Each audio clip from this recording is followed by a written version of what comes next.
In 1939, Australian neurologist and founder of psychoanalysis Sigmund Freud passed away peacefully in London, only for him to resurrect and take on the directorial duties of Lars von Trier's Nymphomaniac in 2013. I'm just kidding, but through his twisted and vulgar piece, his teachings of psychosexuality and the preconscious mind flourish freely, waiting to be grasped by an ex-psychology student. Me. Now, if you actually want to watch this film, I'm going to mention now that I will be ripping the entire plot open for analyzation, so this video is a spoiler fest. Hi, I'm Keisha, and this is Kappa Magazine. Nymphomaniac is a film about a man named Seligman and his discovery of a wounded woman near his home. Her name is Jo. He nurses her in his home, providing a warm bed, pastries, and an eager ear to turn to. She quickly bestows him with her trust, and she reveals that she's a nymphomaniac. That's it, there's the title. She recounts her sexual experiences over the course of the film, from as young as 2 years old. Jo's declaration, "I discovered my cunt," as a 2-year-old, however hard it is to consume, it's clearly abject. It's the merger of two polar opposite terms, cunt and 2 years old. It openly disturbs conventional identity of innocent and vulgar.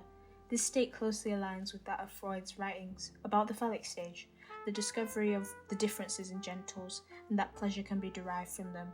What sticks out about this is Jo's age. 2 years old is statistically too early to be in this developmental stage. A normal projection would see a 4, even 5-year-old make this kind of discovery.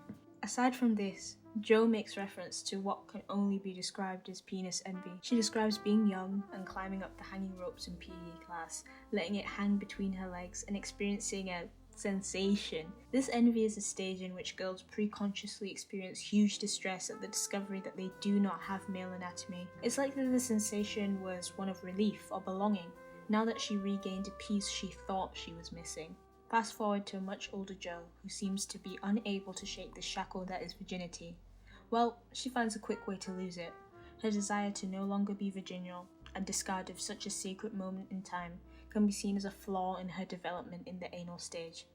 Perhaps Jo developed a fixation in her earlier years, branding her anally expulsive, explaining her issues with sex in the first place, nymphomania, and the sorts. Less about Jo's childhood. With just as much warning as we had in the opening of the film, none, were forced to enter her teens, pointing specifically to a time her and her childhood friend B entered a competition.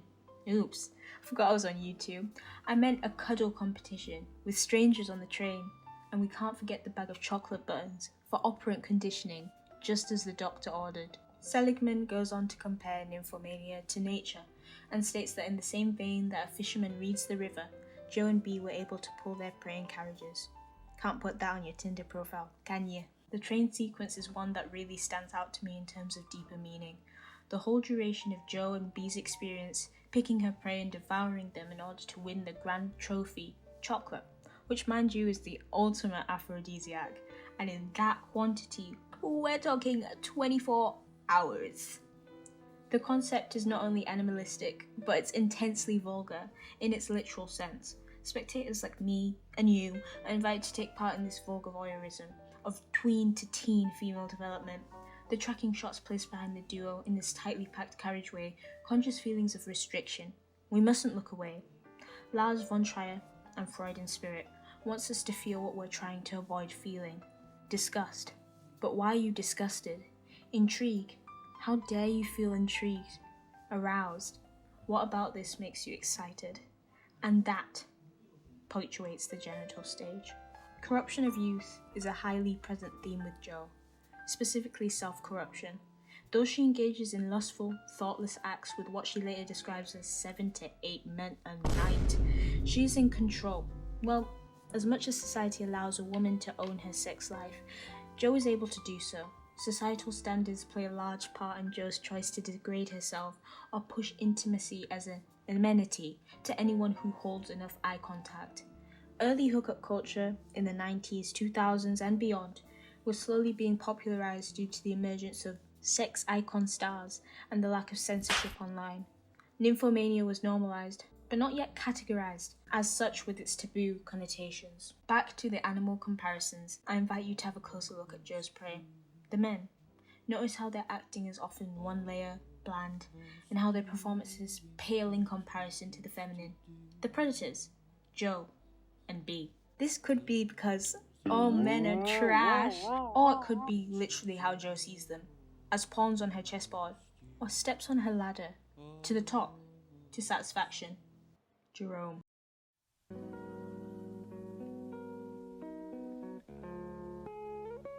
Jerome is a tricky one. He starts as an enigma, someone characterized by his strong hands and nonchalantness during his first rendezvous with tween Joe in what seems to be fleeting moments of her latency stages. Upon meeting him again in a work scenario, his character is highly altered. No longer is he nonchalant, but he's eager and love-driven. Jerome actively pursues Joe, so much so, it turns her off. She expresses a strong distaste towards the feeling of love, that it's an uncontrollable emotion and it births complexities one wouldn't find in the exchange of simply lust. The tagline of the film, "Forget about love," further illustrates this point, that Joe is repulsed by the feelings Jerome conjures, and therefore she casts him away. Unfortunately for Joe, Jerome isn't shooed away easily. He takes it upon himself to enter into a cat and mouse game when he is shunned by Joe, who he once was so easily able to control. Although, let's be honest, she initiated that entire act in the opening. He feels emasculated, dare I say castrated by rejection. Though men in past literature like the tale of the vagina dentata, coined by, guess who? Freud himself, in which he implies a woman's vagina is toothed and will capture and injure any man who doesn't belong inside of it. Men like Jerome have been warned to fear the woman that strangled their masculine energy. But he does not. Rather, he takes it upon himself to put fear into Joe with a single-sided power struggle. The use of zooms, whip pans, and how can one forget the delayed reaction shots when Joe and her lover are trapped inside the elevator are highly mockumentary-like. This sense of voyeurism returns, in a more pleasant way of course, as the spectator should be amused at her inability to love and capture what she truly needs, someone to save her from herself. A key example of this power struggle of feminine and masculine can be seen when Joe critiques his ability to park his own car, suggesting he parallel park in a space he describes as too small a space for a long car, and a space she describes as big enough. Not only is this debate highly phallic, but it demonstrates how Joe's feminine whimsy and optimism, when not in conjunction with sex, is seen as insulting to Jerome. Dare we forget when Jerome jumps at the opportunity to punish Joe for damaging his taillights when trying to park his longer than average car. This dialogue alone It'll be deducted from your salary. Demonstrates a man who has no longer been castrated by embarrassment, rather well endowed by spite towards a woman who doesn't even want him. Joe's corruption of mind doesn't stop in the face of love. Rather, it exceeds it, with her persistence to clean up Jerome's desk, tucking away his stationery in what only Freud would describe as an anal retentive manner.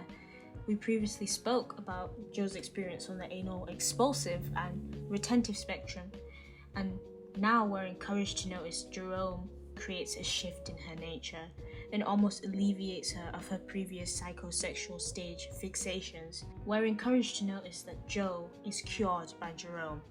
I think the true proof within Nymphomaniac is that society and psychology are a twisted twin pairing that can have detrimental effects during key stages of development.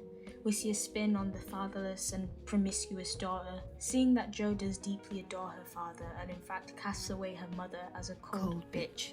We're led to believe that the feeling of exclusion from the outside world resonates with her deeper than any love her father could give her. As the narrative shifts for a more emotional, monochrome aesthetic, her father lies in his deathbed. We can dwell on this traumatic rollercoaster we've ventured through. Joe is left with what can only be described as dysfunctional emotion, a sexual trauma that causes her to become aroused during his passing and in tears during an orgasm. The spectator is truly tortured through these distressing images in the film, but so is Joe. That's why it's so much more important than a majority of offensive films nowadays. It's crafted with psychological intention. Nymphomaniac is truly a psychosexual love story, to childhood trauma. Thank you so much for watching, and I hope that wasn't too depressing. I promise we're so much funnier on our TikTok.